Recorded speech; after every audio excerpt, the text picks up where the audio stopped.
Hey, what's going on? Welcome to Sunday night. We're here with you live. We did 2 lives today. And there's a reason why we're doing another live today. It's because we did the Halloween 31 days of Halloween roundup for the week, and one of my watches was a revisit to American Psycho, which I hadn't seen in some time. I have a weird sort of relationship with American Psycho. The movie is a movie that I've seen many times, and I find the movie to be interesting in its ambiguity. It's also interesting to me that it was directed by Mary Harron, who is a very interesting filmmaker. She's from the punk scene, the late 70s New York punk scene.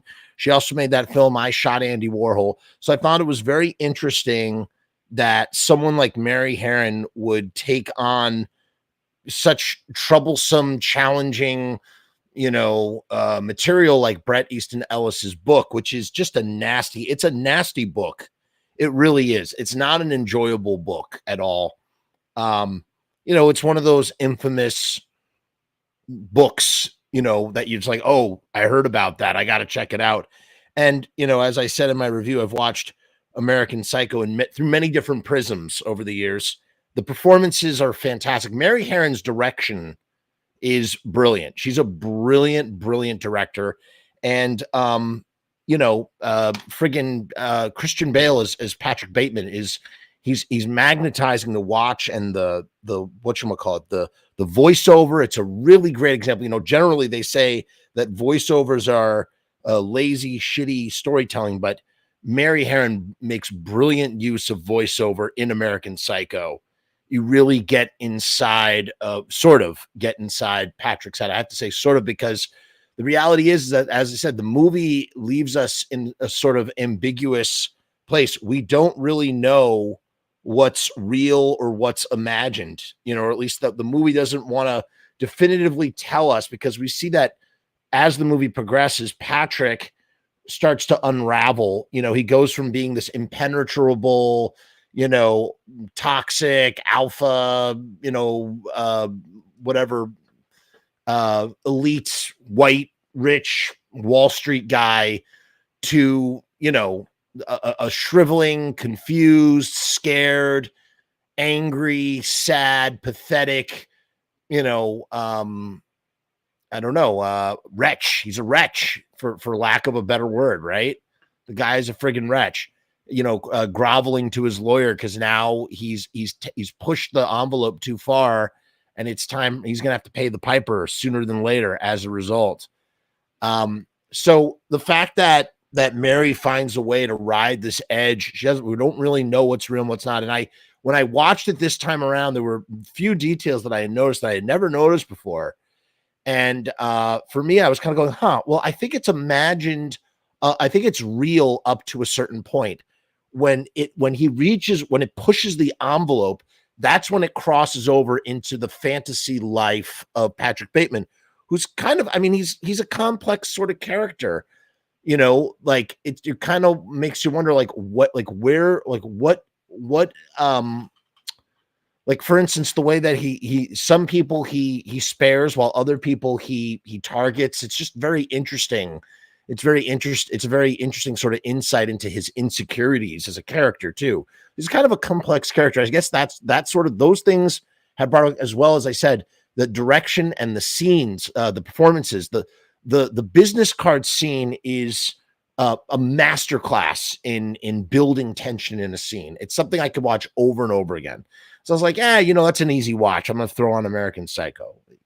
And as I'm watching, I'm just going, yeah, okay. So when this happens, when we reach this point, I think that's when it jumps, and he's no longer actually experiencing this, and he's now projecting a fantasy into reality. And all of this sort of really sort of solidified for me in the end when the lawyer is talking about how, weak-minded and sniveling Patrick Bateman is, in real life. It's kind of like telling us what the real deal is with Patrick Bateman. And Patrick Bateman's trapped either which way. It doesn't matter whether it's real or imagined. Patrick Bateman is trapped in hell. He's trapped in his own personal hell. And he literally says that at the end, talks about personal hell. And it's symbolized in the form of this no exit sign. And the no exit sign is, there's this like French, this nihilistic French play from the 30s, I think, called No Exit. And it's about personal hell. It's about hell is other people, being trapped around other people. And I think for Patrick Bateman, being surrounded by people drives him insane, because he has to like project a certain kind of persona, because inside there's nobody, there's nothing really there, and you could say that that's because he's a sociopath, or you could just say that's because he's just he's ultimately not a deep person who wishes to be deep. It's like he's projecting that he is this deep, enlightened, well-read individual, but underneath there's just rage and really what you see in his date book is an example of that. Now, after I'd come to my own conclusions, I decided to go on the internet, and I was like, I don't think I've ever really deep dived into what the internet says or thinks about Patrick Bateman and American Psycho and where all that stuff lies. So I was like, let me see what if there's any kind of something that could illuminate my most recent viewing. And I came upon a fan theory from 9 years ago on Reddit. Now, the person who wrote this fan theory deleted their account, but the beautiful thing about Reddit is these posts by deleted people get left up. So I can't credit the person who wrote this fan theory. But as I was reading it, I am convinced unequivocally that everything that happens in the American Psycho movie, I mean, this theory really makes me convinced that it all does really happen. And he just break it down in such a wonderful way. And I wanted to share it with you because I just think it's really good. And like I said, I can't tell you who actually wrote this, because there is, they deleted their thing. But let's read what they say. They say that American Psycho, all the events that we see on screen are definitely not in Patrick Bateman's head. They totally happened. They are totally real, but totally insane. They totally happened in the totally real, but totally insane universe he inhabits. And this is the beauty of like when art gets put out into the world and someone can interpret it, because I think Mary Harron has her own idea of like what it could be, whether it's this or something else. But she leaves it ambiguous for everybody else to kind of figure out, and that's the beauty of her sensibilities in directing American Psycho. So the Redditor starts off. So first off, the book answers the question of the old did Bateman actually kill anyone, with a definitive no. So if you have an interest in keeping the book and the movie together as the same story, stop reading now, because this is going to go on for a while. Okay, so he's basically saying that so definitively in the book, apparently in the book, everything's imagined. And I read the book so long ago, and like I said, the book it's a nasty book. It's a really nasty book, and I don't remember what so many. Obviously, I remember the scene with the rat. Who could forget the scene with the rat? But in the book and the movie do kind of deviate in certain places. But there's some stuff that's like word for word lifted from the book. His monologues and things. The Redditor goes on to say, but the movie leaves it open for interpretation, and it's the only reason that I can like it, or more accurately, love it. My theory on the movie is that Bateman is actually the hero of a story about the insurmountable power of the rich in the class divide, 1985 version of America, though I guess none of this has changed, so it could be any time. Now, I just want to say one thing here. Here's where I do disagree with this Redditor. I do not think that Bateman is the hero of the story. I think he is. I think that I think it works better that he is just the protagonist. When in the movie, I guess he is the protagonist in the movie too. Although, I mean, he's not a good person. He's not. Although protagonist doesn't have to necessarily. But you can have an anti-protagonist too. And an anti-protagonist does not necessarily make them the antagonist of the story. So I guess Bateman is more like an anti-protagonist than he would be a hero. Okay. So let's go on. This is how he breaks it down. Patrick Bateman is a rich and powerful stockbroker who realizes the absolute insanity of a ruling class validated exclusively by how expensive the suits they wear they are, what restaurants they can get into. That was a huge eye-opener for me this time around, and I talked about it in my review. But the idea that like Jean, his secretary, literally is almost killed by Patrick because she picks Dorcia. And the thing is, the running thing in the movie is that Patrick can't get a reservation in Dorcia to save his life. And, you know, these guys, like the single most important thing he says at the very end, he's like, I'm not even that hungry, but I just like having reservations somewhere. The ability to get a reservation is up there with the status of having like a Rolex on your wrist or a Lamborghini to drive or whatever. And so it's like the ultimate, it's weird in a way. It's kind of like the ultimate status symbol, right? The idea that you are important enough that you can get into the most exclusive restaurant, you know, when, you know, these restaurants are cherished for their, you know, for making appearances. That's what it's really about. It's about like making appearances, I guess. Right. So, you know, but other examples, what the business cards look like, or whatever other absurd and meaningless random status symbol that they've set aside for themselves. But the thing is, just to go back to the restaurant. So when Jean picks out Dorcia and Patrick can't get in, he basically decides, I have to kill my assistant. That's what he comes to that conclusion. He invites her to drinks. They tell him, he asked for a reservation at 9. They tell him, we don't have any reservations for 9. He says, oh, good. He pretends like he got the reservation, even though Jean says you didn't leave your name. And he goes, oh, they know me there. And he says, come over to my house for drinks. He has no intention. They can't get into Dorcia. And the humiliation, the fear of anybody finding out. So he's planning, and then he's sitting there. He loves his assistant too. He realizes that this is going to be kind of problematic. So he's sitting there and he's trying to like weigh her life. Like, did you like figure out, like, did you figure your life out? What is it that you're looking for in your life? He's trying to like justify a reason not to kill her because they're supposed to go to Dorcia. You know what I mean? That's crazy. If she'd picked Crayons, Harry's, any of the other places that they mentioned in the book, she would still be alive. She would have just gone out to eat with Patrick. Maybe he would have tried to sleep with her and that would have been it. But because she picked Dorcia, he was going to do her in with a nail gun. It's just insane. It's so insane. In any case, I digress. Let's get back to the theory here, right? The film, so this guy claims that the film is about him trying to destroy that system of all the absurdity that we just read, destroy that system from the inside out. And that's another thing too. That's another part that I don't necessarily agree with. I don't think that Patrick is totally just trying to destroy the system, whereas he just struggles within the system. He's drowning within the system. He's against the grain of the system. His violent urges are pushing back against the insanity of the world that he does live in, or as the Redditor says, the totally insane universe that he inhabits, right? The film is about him trying to destroy the system from the inside out by showing the world that even the rich and powerful him can be just as evil and batshit insane as anyone, probably more so. That I'm not sure about either.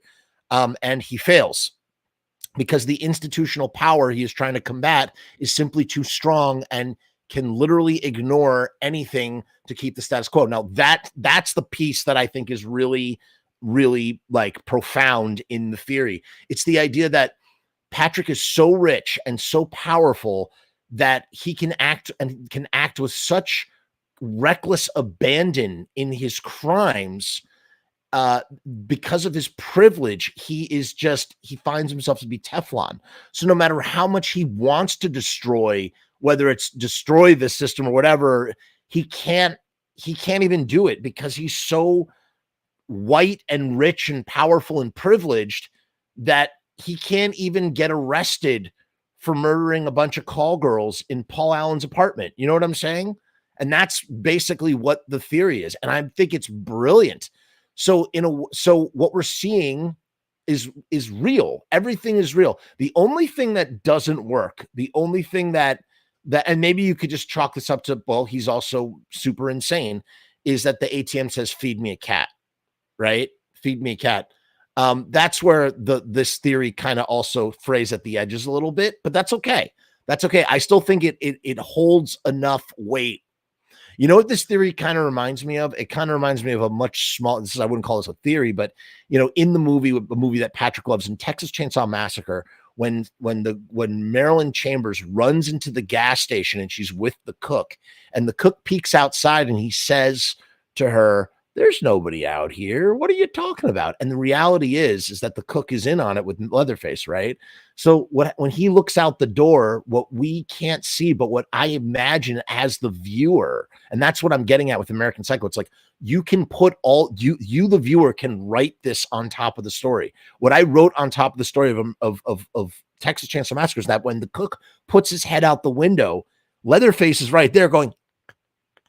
And the idea that that's happening off screen, but inside of my head, just makes the film so much more profound and impactful. And so the idea of taking this framework and putting it on top of American Psycho, the ambiguity of American Psycho, makes it even better, right? It makes it even better.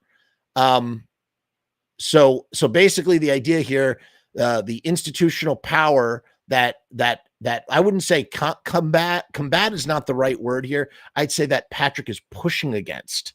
It's just too strong. So he literally can't commit a crime to get himself arrested to save his life, right? One of the film's defining early lines is, "There's an idea of Patrick Bateman, but I'm simply not there." And it's a sucker line meant to make us think that he's talking about himself and he's crazy, which of course he is, but so is the world that he's fighting against. So it's like the "feed me the cat" line, I guess you could argue, along with a line like that, about "there's an idea of Patrick Bateman," right? But that he's simply not there. It's that, yes, Patrick Bateman is crazy, but the thing that you're not like realizing, the hot take here, is that the world that Patrick Bateman is in is also crazy, where somebody as privileged as him can commit the crimes they can commit and just not get arrested. And it's funny how sort of like contemporary that idea is when you look at like what's happening in like the White House and stuff like that.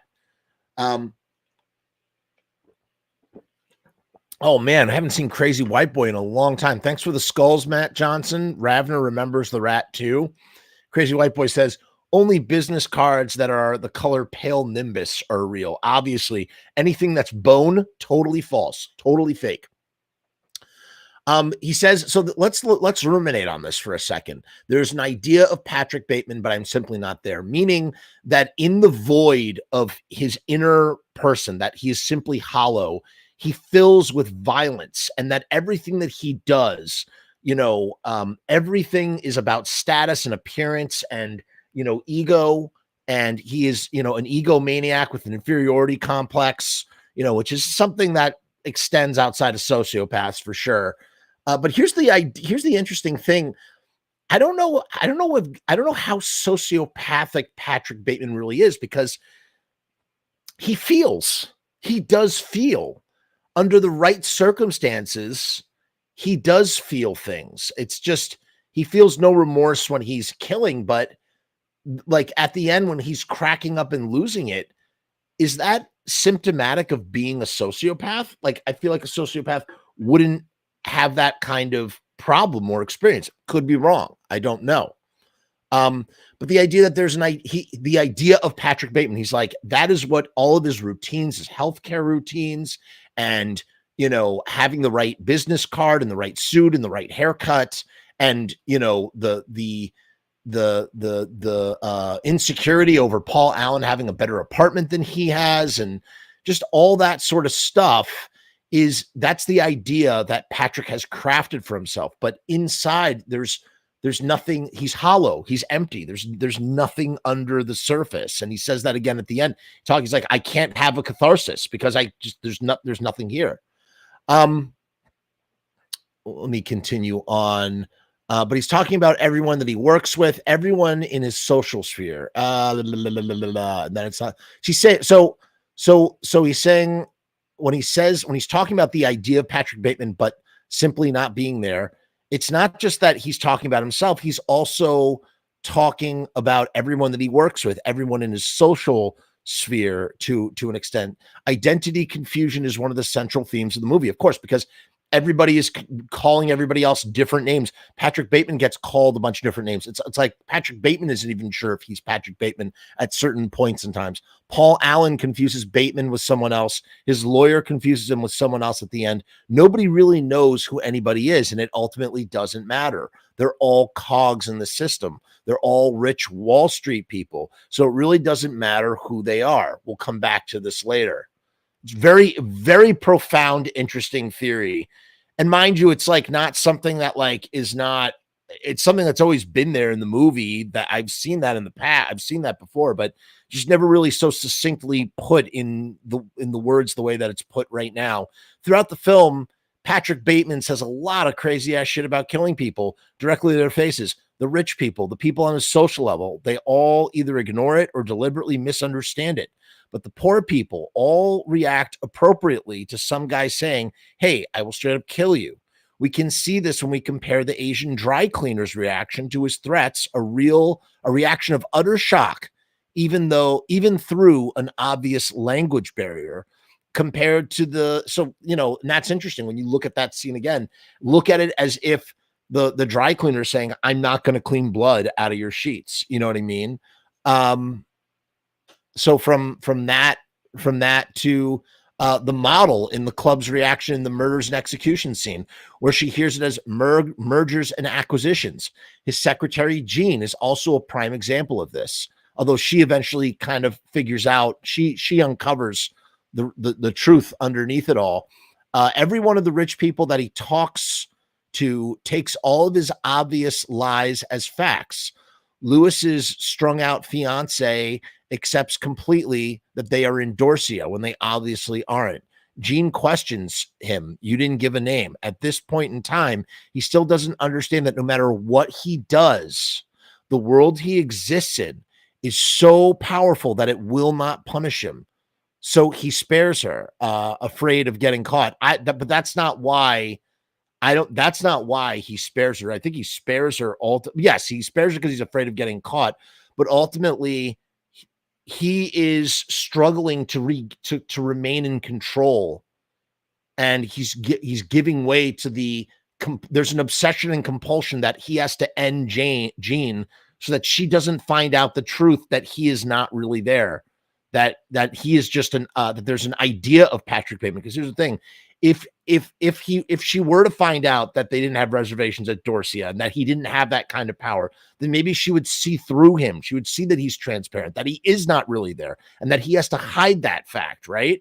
So it's kind of like, and ultimately it is his sheer willpower in hearing her, talk. Actually, no, it's the fiance. It's Reese Witherspoon. She kind of breaks the trance of the nail gun that's about to go into Jean's head. He's going to do it. He's going to do it. And she basically brings him back down to earth. I would say the answering machine message in that kind of way.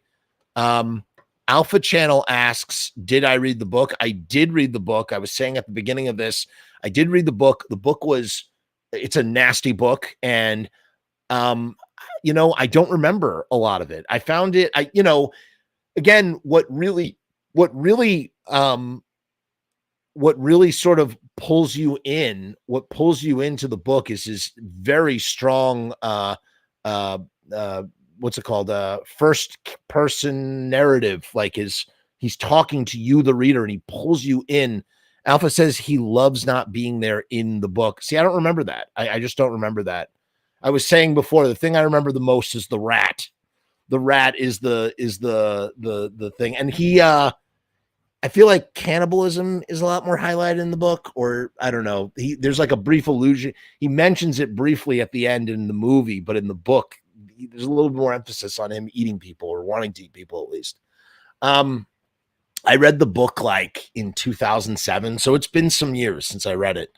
And honestly, I don't really have any desire to reread it. Like I said, it's a nasty, I don't know what else to say. It's a nasty, nasty book. The movie I think is better. It's better, man. So what else? Yeah, she says you didn't give a name. At this point in the film, he still doesn't understand that no matter what he does, the world he exists in is so powerful that it will not punish him, so he spares her for getting caught. He doesn't realize that whatever he does, he's made it, and the world will not accept a Wall Street broker as a serial killer, but he desperately wants it to. I don't know if I agree with that part either. I'm not sure about that. I'm not sure if like the world, like the universe is sort of unraveling in a way where like we can't possibly have in our infallible system of powerful Wall Street people, we can't have one of them be a serial killer. I love but I love the idea that it's like, you know, it's like getting pulled over by a cop and being white. It's like the idea of like, oh, you are immediately inoculated from any kind of, you know, potential downfall simply because of your status and who you are. You know what I mean? This is actually the same reason that he spares Lewis in the bathroom. This was also this was a profound connection. Again, I'm not sure if this is another part where I'm not sure if I agree with this entirely. I agree with some of it. He says, this is actually the same reason that he spares Lewis in the bathroom. When he realizes that Lewis is gay, a fact even he was deliberately ignoring, he realizes that Lewis is also subverting the image of the straight, white, rich guy. So even though he's disgusted by Lewis being gay, he walks away and lets Lewis live because it hurts the structure he doesn't even realize he's trying to tear down. Okay, so I guess I didn't realize that. So the writer here is saying that Patrick isn't actively trying to tear it down. He's unconsciously trying to tear it down. I guess that makes a little bit more sense. But I like the idea that it's like Patrick recognizes somebody else who has a secret, right? Lewis has a secret that he's gay. Patrick has a secret that he's a serial killer. And the idea that both of these qualities would be rejected by the society, the high society that they live in. And so in that, he's found that kind of affinity in a secret, unknown life is what causes him to spare Lewis. And that doesn't really come across in the movie. Like, I don't particularly see that in the performance that Christian Bale is giving, but I think it's pretty interesting. It like it almost could be there. It almost could be there. It's a sticky situation. And you know what else is sticky? Riot Stickers. That's right. Riot Stickers is the sponsor of the Frumess channel. If you want to get a sticker in the shape of Patrick Bateman, you can do it. You can get 100 die cut stickers for $33, or you can get 200 die cut stickers for $66, or you could triple it and you can get 300 stickers for $99 with free shipping. A die cut sticker is a sticker made with a computer guided scalpel, which I think is something that Patrick Bateman would love to get his hands on. You know, Patrick Bateman would be all about having some kind of computer guided scalpel to slice and dice, right? So a computer guided scalpel, computer guided scalpel can make a sticker in any kind of shape that you want. Riot Stickers, take advantage of this. Go to riotstickers.com/Frumess. Link is down in the description, and get yourself some Patrick Bateman shaped stickers. And we'll be right back with more Patrick Bateman after a brief word from our sponsor.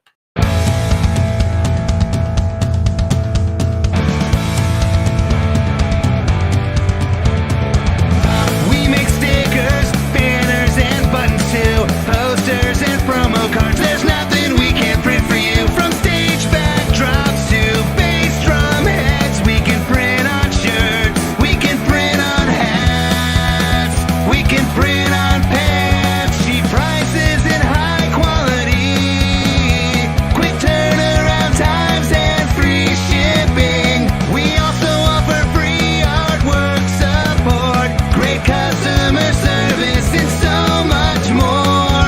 RiotStickers.com, Riot Stickers, we are the bomb. RiotStickers.com, Riot Stickers, we are the bomb. RiotStickers.com, Riot Stickers, we are the bomb. RiotStickers.com, Riot Stickers, we are the bomb. And that is a promise. Alpha Channel says, I get the sense that he's addicted to chaos and trying to bring order to it with the journaling, but fair enough. That's interest. That's, that's actually really interesting too. That's kind of interesting that, I mean, maybe that speaks to his compulsion, like his compulsion. He's addicted to the compulsion, and he's also trying to, journaling is kind of like the parachute in trying to control his fall. No, do not apologize for the derailment. I'm glad that you do like my Misfits videos, though. Thank you. All right, let's get back to it. His interactions with Willem Dafoe, Detective Kimball, are especially interesting. He knows subconsciously that Kimball is a working class, and this is where the theory really works for me, like really, really works, because it's kind of like, how does he get past Kimball? How does he get past the real estate agent? Like, there's all these different levels where, how does Patrick Bateman navigate these things and sort of get away with it all? And here's what the theory has to say about that. So Kimball knows subconsciously, Patrick knows subconsciously that Kimball is working class and can see through his bullshit lies. But what he doesn't get is that Kimball was hired by Paul Allen's wife, and she's cutting his paycheck. So he is more than willing to let the system go on. Kimball, to think one of his friends killed him for no reason would be too ridiculous, and which Bateman agrees with in his mind with the surface value of this statement, but knows that is exactly what happened. So Kimball knows that Patrick Bateman killed Paul Allen. And he is afraid because he doesn't quite understand what he himself is doing. Wait, who is afraid but knows that exactly what happened? I guess Kimball. I don't know. The point is the idea that Kimball's like, well, I'm happy to like go out to eat with you, Patrick, and I'm happy to like continue to look into this. I've already solved the problem, but I know that nothing bad's gonna happen to someone like Patrick Bateman. So I can't really. There's nothing I could really do about it. We just have to. I mean, Paul Allen is gone either which way. We just have to write it off and call it a day. And I'm more than happy to take Paul Allen's wife's money, in trying to, figure out what happened. You know what I mean? So it's like, you're saying Alpha Channel says, yes, so many great actors. I agree. You say habeas corpus. I say Occam's razor. Like, Kimball knows, like, it's obvious that Patrick Bateman did it. And Kimball is happy. He's a private investigator. He's not, he's not a lawman. So he's like, I'm just going to keep collecting this thing. I'm going to go around. I'm going to keep having lunch with guys and talking to them and figuring out this, that, and the other, and talk about, Hugh Lewis in the news and whatever. So Patrick is unraveling, but the reality is Willem Dafoe, Detective Kimball, is like, I know what you did, but I don't really, it's all good. I'm getting a paycheck. Paul Allen's dead. We're not going to find him. He's probably off in London, getting drinks. It's better. We can't challenge ultimately what American Psycho, what this guy's saying, whoever wrote this is saying about American Psycho, is the status quo cannot be challenged. It has to remain the same, because everybody who's not rich benefits, right? So Willem Dafoe's not going to challenge the status quo. The dry cleaner, the Asian dry cleaning lady, she can't challenge the status quo either, right? So is there anybody that can challenge the status quo? Patrick Bateman, through the killing, is trying to challenge the status quo. So blah, blah. Bateman has killed a lot of people and evaded the law in absurd ways by the time we get to the infamous sequence where he tries to feed a stray cat to an ATM, shoots a lady, and then blows up a cop car with a single shot from a handgun. This all actually happened. That's what the theory claims. This is all the director saying that 1985 America was so powerful that it could make this happen to protect one of its elites. I think what they mean in that line is that what it's saying is that the system that Patrick is a part of is so infallible that Patrick could literally shoot a bunch of people, blow up a cop car, and still nothing bad would happen to him. That's what he's actually saying. If you'll notice, as soon as he gets back to his office, people start noticing the gunshots he's firing off. He makes it up the stairs to his office and attempts to confess to his lawyer. He wants someone to acknowledge that this is happening, but he doesn't want to be punished for it because he's part of the ruling class. And even if he wants the system to end, he's still scared there are rules in place that might hurt him. I don't know about that either, but I think he gets to a point where he realizes like things have escalated to a point. It's almost like he's kind of subconsciously challenging the system too. That's what him blowing up the cop car and things getting so like next level is really about. It's like, I have pushed the limit so far and I'm still here and nothing bad has happened to me that I simply want to find out like if there's a way to like break through, punch through, that sort of thing. It's really interesting. If you notice, as soon as he gets back to his office, people stop note, right? Blah, blah, blah, blah, blah. He still doesn't want to be punished. Right. So eventually Gene does find his journal of crazy pictures and words. But the fact that he has journalized those events is completely irrelevant to whether they happened or not. He is a crazy person. Duh. Of course he has a crazy journal. And it was the crazy world that made him this way. There's certain ways that he describes this that don't work for me, but like the meat of what he's saying is really good. The next day when he goes back to dead Paul Allen's apartment, this really, because I rewatched after I read this thing, I rewatched that scene because I was like, I really need to like watch that scene with this in mind. It's totally there. He's totally on the money, or whoever wrote this is totally on the money. The next day when he goes back to dead Paul Allen's apartment, expecting to find a whole lot of bodies that he's left there, he finds a rich real estate agent who has cleaned everything up for him, because of course she has. He realizes that whatever he does, he's a part of the rich ruling class, and that class of people simply doesn't behave that way in this universe. They wear Armani suits and they don't kill people, and the rest of the rich people can and do and will do anything to keep it that way. So it's the idea of like, this is too embarrassing and it makes us look bad, so we're going to cover it up for you. We know we're not going to oust you from our, circle, but we need to make sure that nobody thinks that our kind of people do this sort of thing. Even if you blow up a cop car and kill 40 people, you're rich and things will always be cleaned up for you. You cannot change this. It really is a profound sort of concept here. But this is the part that really blew my mind that I watched. So when he walks into the bar, when he says, sorry, I missed it. Where's the part about the lady? Let me keep reading. When he walks into the bar later and desperately tries to explain to his lawyer that he is Patrick Bateman and that he did kill Paul Allen, his lawyer insists that he's mistaken, that he had lunch with Paul Allen in London last week. What his lawyer is doing here is saying that Paul Allen cannot be dead because 1985 consumerism is so powerful it will not let him be dead. His lawyer is just mistaking some other person for Paul Allen because Paul Allen can't be dead, because this is how the world operates. I would amend this to say that Patrick has so egregiously screwed up by killing Paul Allen that of course it would get him in trouble, but because they're all so interchangeable, it's not like all of this is not by design. It's all sort of just by accident of the way the world is. You know what I mean? Like as if like, it's like one of those that like, it's like Final Destination, like death, the way death's design.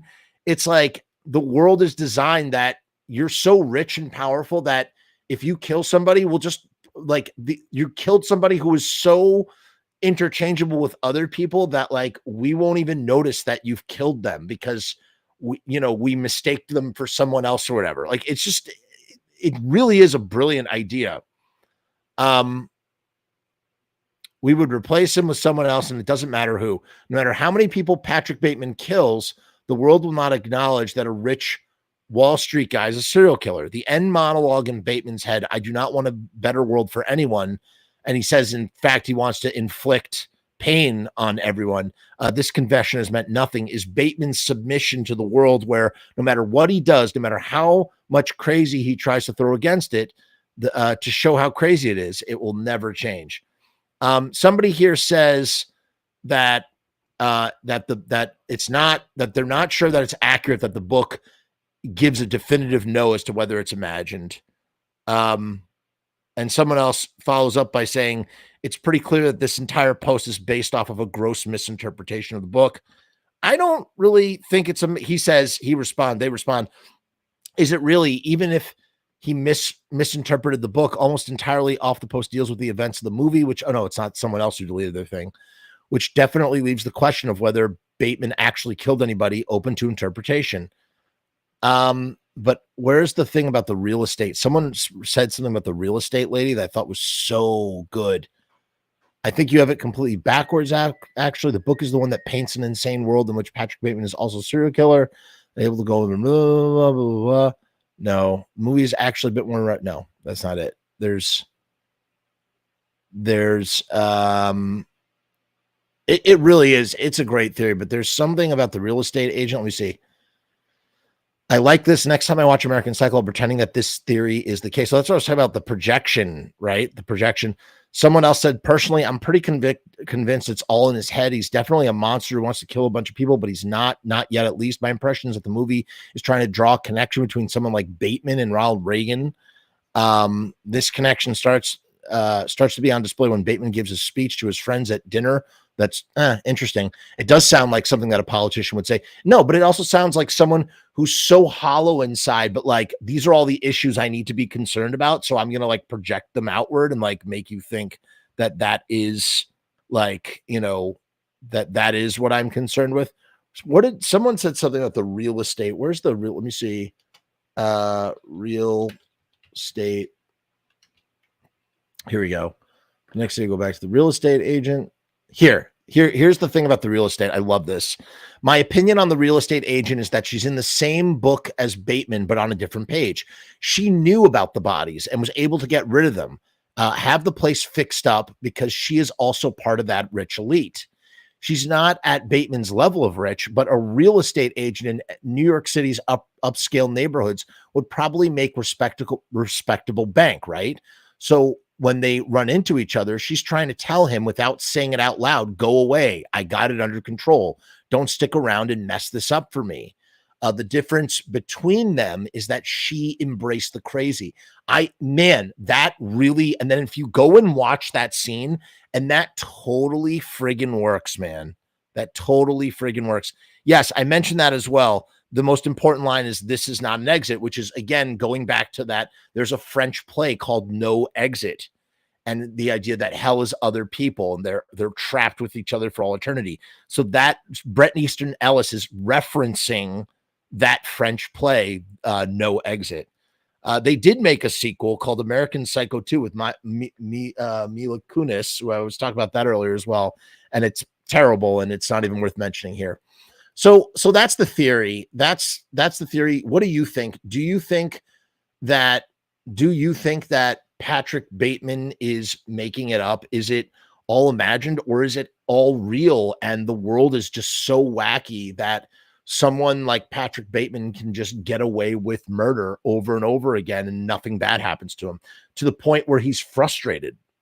That's it. That's what I want to discuss. Hope you enjoyed this this deep dive into American Psycho. I heard they're making a new movie with the guy from Suspiria, who did the Suspiria remake, whatever his name is, Luke something.